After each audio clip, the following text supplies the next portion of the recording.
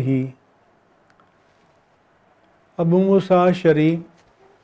تم ٹھیک کہتے ہو، لیکن جب میں آخرت کے بارے میں سوچتا ہوں،